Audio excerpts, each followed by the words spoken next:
Bismillahirrahmanirrahim. Assalamualaikum warahmatullahi wabarakatuh. Perkenalkan, saya Desuci Mirna Dezi dengan NIM 2334513.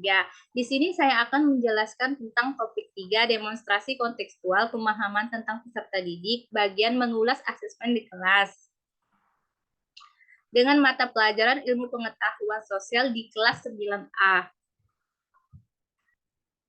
Pertama, capaian pembelajaran. Pada akhir fase B, peserta didik mampu memahami pengertian uang, mengetahui jenis-jenis uang, memahami peran uang, dan mengenal lembaga keuangan dalam kehidupan bermasyarakat, mengenal lembaga keuangan bukan bank, dan memahami alat pembayaran ekonomi. Kedua, tujuan pembelajaran, di mana peserta didik dapat menjelaskan pengertian uang, menjelaskan jenis-jenis uang, menjelaskan peran uang dan lembaga keuangan di tengah kehidupan masyarakat, menjelaskan lembaga keuangan bukan uang, dan menjelaskan alat pembayaran ekonomi. Materi ajar ialah materi tentang literasi finansial. Terus selanjutnya, jenis asesmen yang digunakan adalah asesmen formatif, karena asesmen dibuat berdasarkan kebutuhan dan karakter peserta didik. Bentuk asesmen. Bentuk asesmen ialah penugasan mind mapping, materi literasi finansial, dan tanya jawab tentang materi literasi finansial.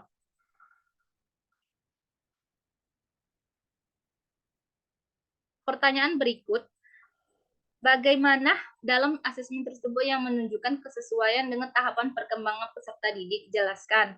Jadi, asesmen menunjukkan kesesuaian dengan perkembangan peserta didik karena disajikan dengan contoh yang konkret dengan kehidupan peserta didik sehari-hari dan berdasarkan pengalaman mereka, sehingga mudah untuk dipahami.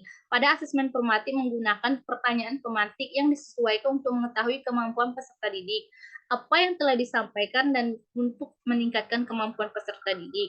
Asesmen formatif disajikan dengan cara tanya jawab dengan peserta didik tentang literasi finansial. Ini akan menunjukkan peserta didik mampu diajak berpikir secara kritis. Pertanyaan selanjutnya, bagian mana asesmen tersebut yang menunjukkan kesesuaian dengan perlunya mempertimbangkan aspek lingkungan, budaya, dan karakteristik peserta didik? Jelaskan.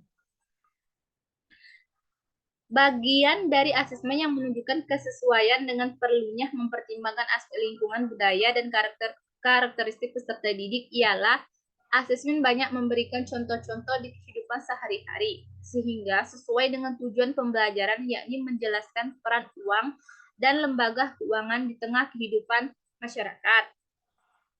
Pertanyaan selanjutnya, bagaimana dalam asesmen tersebut yang menunjukkan kesesuaian dengan kemampuan peserta didik? Jelaskan. Nah, jadi bagian asesmen yang menunjukkan kesesuaian dengan kemampuan peserta didik ialah adanya asesmen formatif yang dibuat berdasarkan contoh yang berkaitan dengan kehidupan sehari-hari. Nah, asesmen dibuat sesuai dengan kemampuan peserta didik dengan tanya jawab yang tidak terlalu banyak, tapi mencakup dari tujuan pembelajaran yang akan dicapai. Tingkat kesulitan untuk peserta didik di kelas 9A itu ialah diajak untuk berpikir menjelaskan lembaga keuangan bukan bank, sehingga memberi kesempatan kepada peserta didik untuk berkembang dan meningkatkan kemampuan pengetahuan mereka. Pertanyaan selanjutnya ialah bagian mana dari asesmen tersebut yang menunjukkan kesesuaian bahwa sudah memberikan ruang bagi peserta didik untuk memberikan umpan balik terhadap proses pembelajaran mereka? Nah, jadi asesmen yang menunjukkan kesesuaian bahwa memberikan ruang bagi peserta didik untuk memberikan umpan balik terhadap peserta didik